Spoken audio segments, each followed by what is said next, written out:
All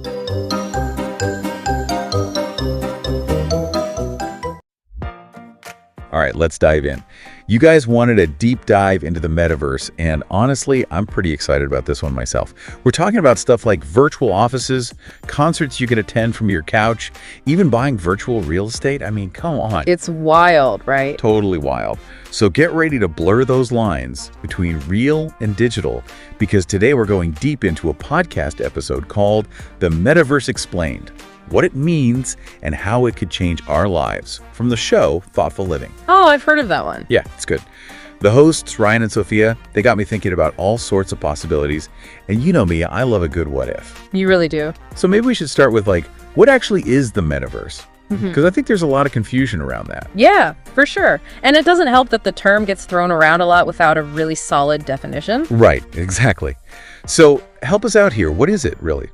Well, Ryan and Sophia describe it as a collective virtual shared space, which I think is a pretty good starting point. It's this merging of the physical and digital worlds. Okay, that's starting to make sense. It's almost like, a digital parallel universe, but not just one single platform. So it's not like jumping into one giant video game. Exactly. It's more like a network of interconnected virtual worlds. Okay, so more like the evolution of the internet itself. Yeah, I think that's a good way to think about it. Okay, that makes more sense. But then why is everyone so hyped about it? What's the big draw?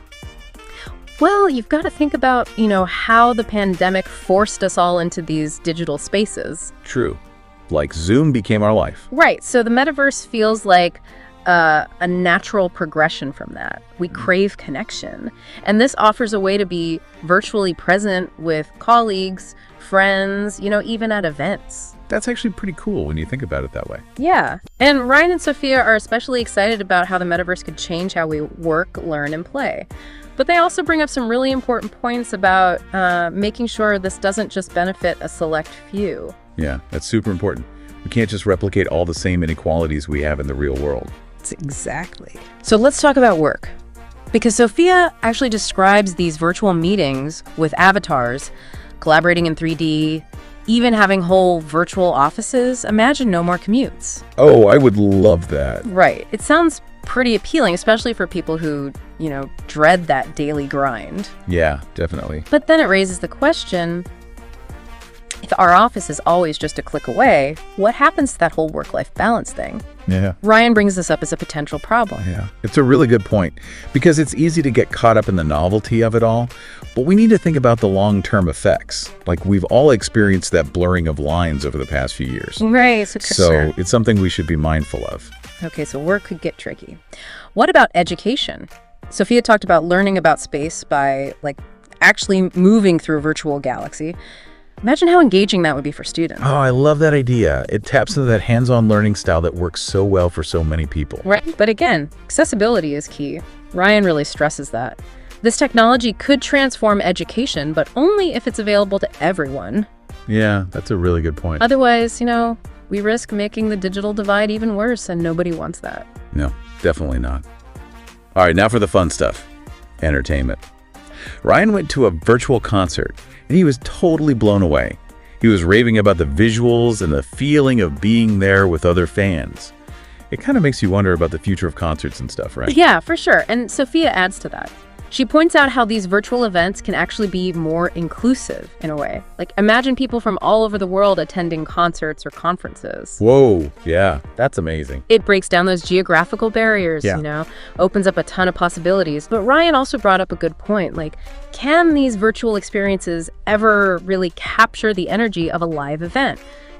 Being there in person, sharing that collective energy with other people. It's true. There's something magical about being in the same room, feeling the crowd's energy. Right. But on the other hand, you have to think about the potential for people with disabilities. Virtual environments can be designed to be much more accessible than physical ones. And that's something both Ryan and Sophia were passionate about.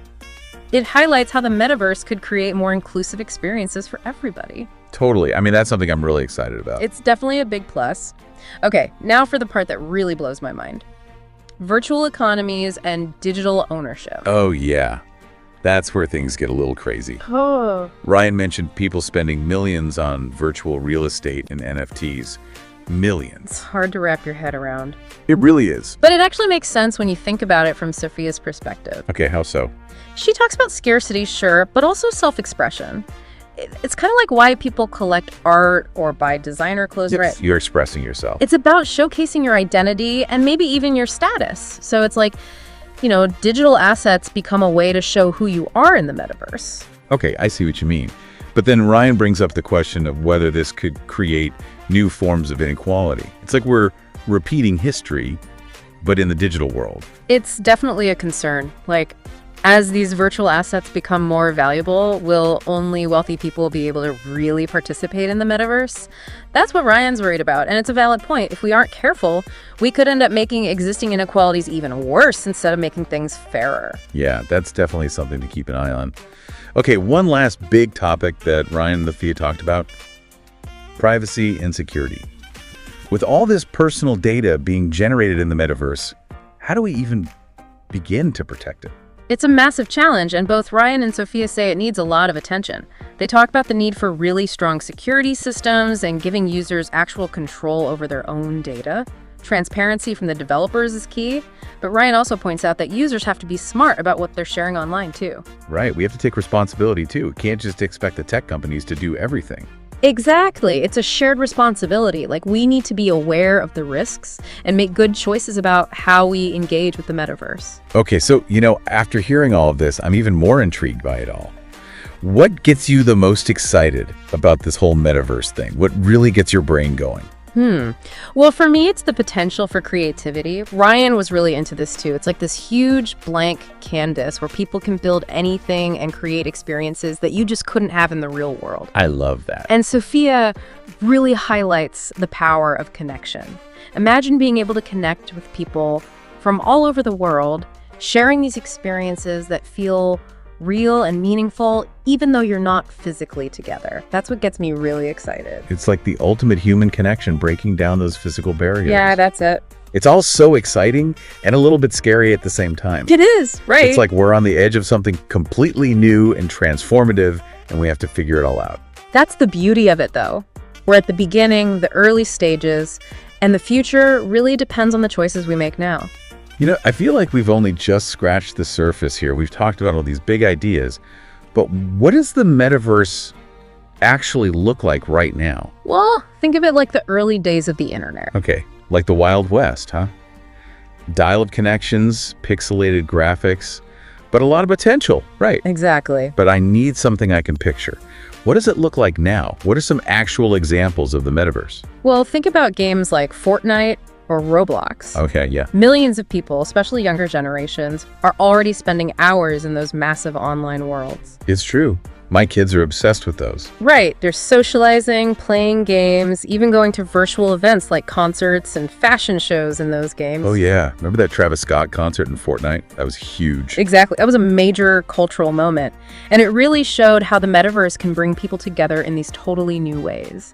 Yeah, that's a great point. So those games are kind of like proto-metaverses. Yeah, I think that's a good way to put it. They're giving us a taste of what's possible. And then you have companies like Meta, formerly Facebook, they're putting tons of resources into developing VR and AR tech. Right. They see a future where we're not just looking at screens, we're actually in these virtual spaces for work, socializing, even shopping. Whoa, okay. Now I'm picturing myself trying on clothes with my avatar in some virtual dressing room. That's kind of cool. It is, right. And then there's the elephant in the room, or maybe we should say the blockchain in the metaverse. NFTs. NFTs, yeah. I'm still trying to figure those out. I know, they can be a little hard to grasp at first. But basically, it's like owning a piece of digital art or virtual collectible or even virtual land. Like, you actually own something unique in the digital space. So why are people paying so much money for them?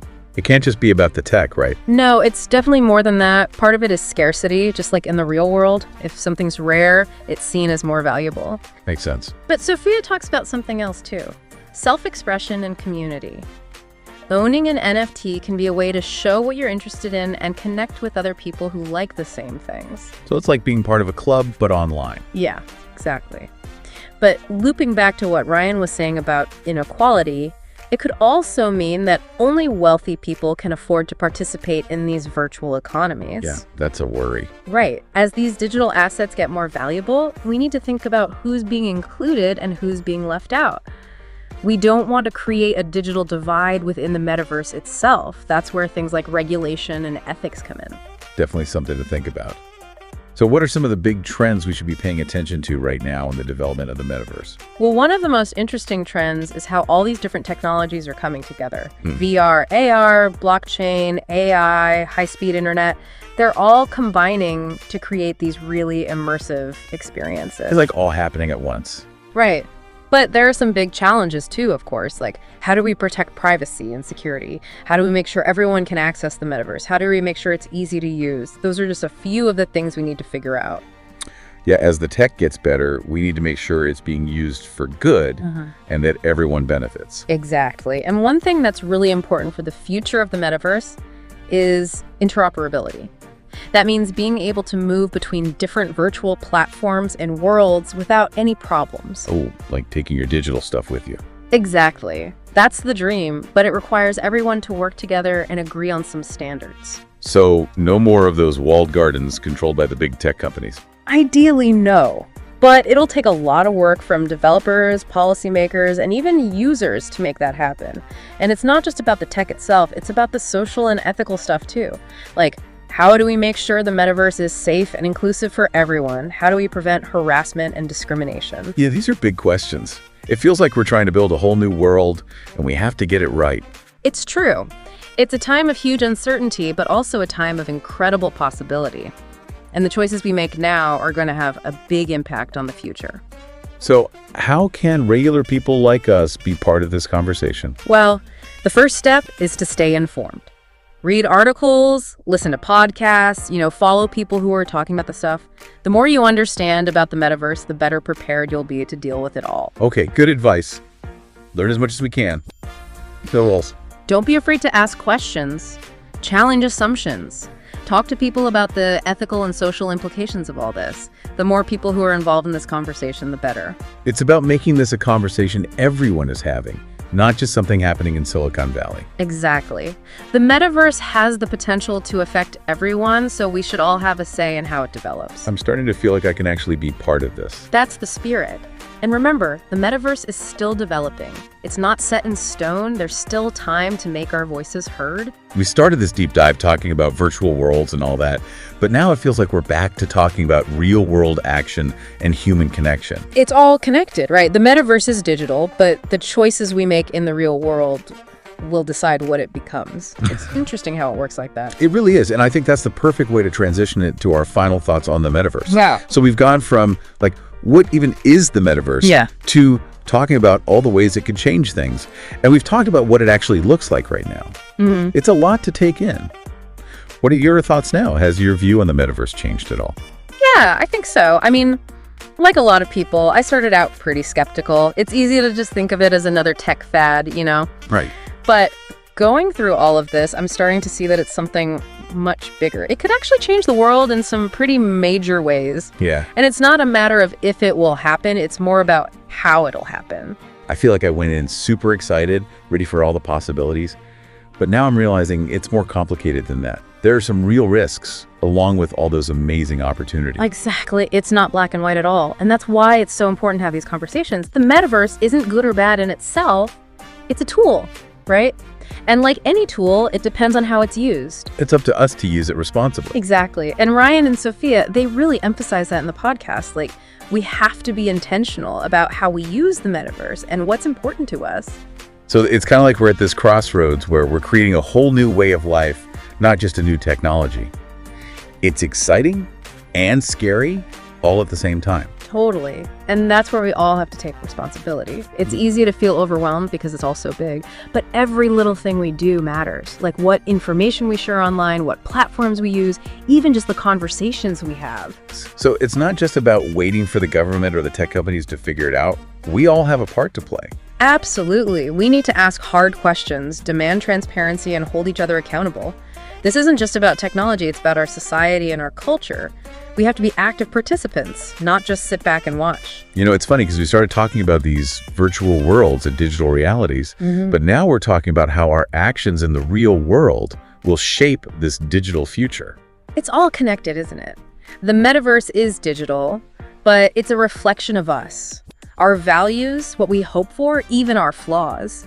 We can't escape the human element no matter how advanced the technology gets. That's a really good point. So what's the main takeaway for our listeners? What should they do? I think it starts with understanding what the metaverse is all about and how it could affect us. Then we have to make choices about how we want to be a part of it. What's important to us? What kind of future do we want to create? So be informed, be intentional, and get involved. And never forget that it's all about people in the end. Exactly. Well, we've talked about a lot today, all the different sides of the metaverse. I hope this deep dive has given you some information, gotten you curious, and maybe even inspired you to do something. The metaverse is still being created. How are you going to be a part of it? That's a great question for everyone to think about. Thanks for joining us on this journey. Keep exploring and stay curious. See you next time.